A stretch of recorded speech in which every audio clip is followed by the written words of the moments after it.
Hello friends, ఈరోజు 99 variety dosa batter ఎలా తయారు చేసుకోవాలో చూపించాను. తప్పకుండా ట్రై చేయండి. ఈ ఒక్క దోశ బ్యాటర్తోనే మీరు 99 రకాల దోశలు వేసుకోవచ్చండి. సో ఇంకెందుకంటే ఆలస్యం, స్కిప్ చేయకుండా చూస్తే ఏవేవి ఎంతెంత కొలతలతో వేసుకోవాలో క్లియర్గా అర్థమవుతుంది. కాబట్టి వీడియోని స్కిప్ చేయకుండా మొత్తం చూడండి. సో ఈ వీడియో మన ఛానల్లో అప్లోడ్ చేశాను, చూడండి. లేదంటే కింద లింక్ ఉంది, జస్ట్ ఆ లింక్ ప్రెస్ చేయండి, డీటెయిల్డ్ వీడియో వస్తుంది. తప్పకుండా ట్రై చేసి టేస్ట్ ఎలా ఉంది అనేది కూడా కమెంట్లో షేర్ చేసుకోండి. అలాగే మీకు ఇంకే రకమైన దోసపిండి కావాలో కూడా నాకు కమెంట్ చేస్తే నేను ఆ దోసపిండి తయారు చేయడానికి ట్రై చేస్తాను. ఇంకెందుకంటే ఆలస్యం, అలాగే ఛానల్ని కూడా సబ్స్క్రైబ్ చేసుకోండి.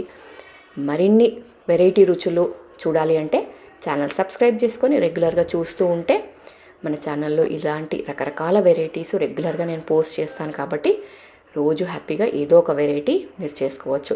సో తప్పకుండా ట్రై చేయండి. అలాగే మీకు ఈ వీడియో నచ్చితే ఒక చిన్న లైక్ ఇవ్వండి. మీ ఫ్రెండ్స్ అండ్ ఫ్యామిలీకి కూడా ఈ వీడియో షేర్ చేయండి. సో ఇంకెందుకంటే ఆలస్యం, తప్పకుండా ఈ దోశ బ్యాటర్ని ట్రై చేయండి.